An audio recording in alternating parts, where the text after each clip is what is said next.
So ayan mga kadrama-rama, alam ko pong inaabangan nyo po no, yung next na mangyayari po dito sa Abot Kamay na Pangarap dahil sobrang nakaka-tense na nga po no, at saka nakaka-excite na nga din po yung pinapakita ni Director every episode dito sa Abot Kamay na Pangarap habang nalalapit na nga po yung pagtatapos ng drama na to mga ka-dramatic.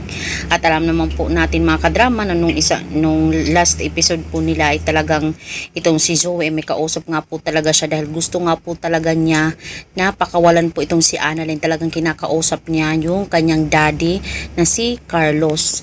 So, nung time na yon, timing talaga na napunta itong si Lynette doon na kung saan andun si Zoe na talagang tinatawagan siya ni Carlos. Tapos nagkakausap po talaga sila. Tapos nung time na yon ay talagang kinausap ni Lynette itong si Zoe.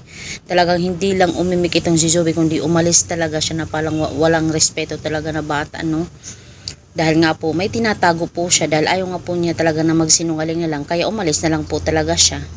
'Di ba? So talagang malaki din yung pagtataka ngayon ni Lynette bakit ganun-ganun na lang itong si Zoe. 'Di ba? May tinatawag siyang daddy. Kaya dahil nga po dito mga kadrama, dahil gusto nga po talagang matuldukan ni Lynette at saka nakapagabagab sa kanyang isipan, ay talagang tinanong niya itong si RJ kung nagkausap ba kayo ni Zoe sa phone. Sabihin naman ni RJ na hindi. Lynette, bakit? Kasi palagi naman kami nagkikita ni Zoe, bakit naman ako tatawag sa kanya? Or bakit naman kami magkakausap? At sasabihin ni Lynette na kasi RJ, narinig ko si Zoe na nagsasalita, mayroon siyang kausap at tinatawag niya itong daddy. At akala ko, ikaw yun. Tsaka nung time na tinanong ko siya, hindi naman siya umimik, umalis lang.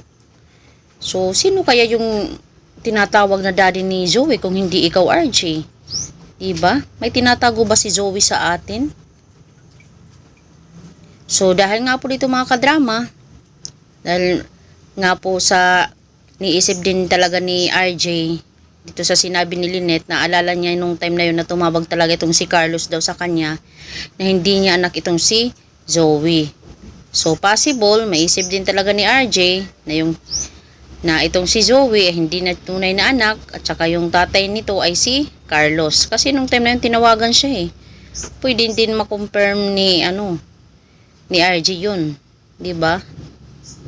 So mga kadrama, alam kong nalalapit na talaga yung pagre-reveal po dito talaga sa Abot Kamay na Pangarap mga kadrama dahil papalapit na nga po talaga yung pagtatapos nito. Kaya sige lang po mga kadrama, abangan lang po talaga natin. Dahil alam ko na halos lahat tayo ay naabangan po talaga yung Abot Kamay na Pangarap. Nalalapit na pagtatapos nito. So, abangan na lang po natin yung mga kadrama yung scenario na mangyayari po dito sa Abot Kamay na Pangarap. So, don't forget to please like, share, and subscribe my channel mga kadrama dahil malaking tulong po talaga kayo sa aking channel. Thank you so much for always watching my video.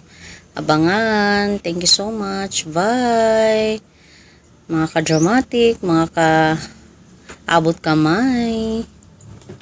Bye-bye. Ingat po kayo palagi mga kadrama. Bye.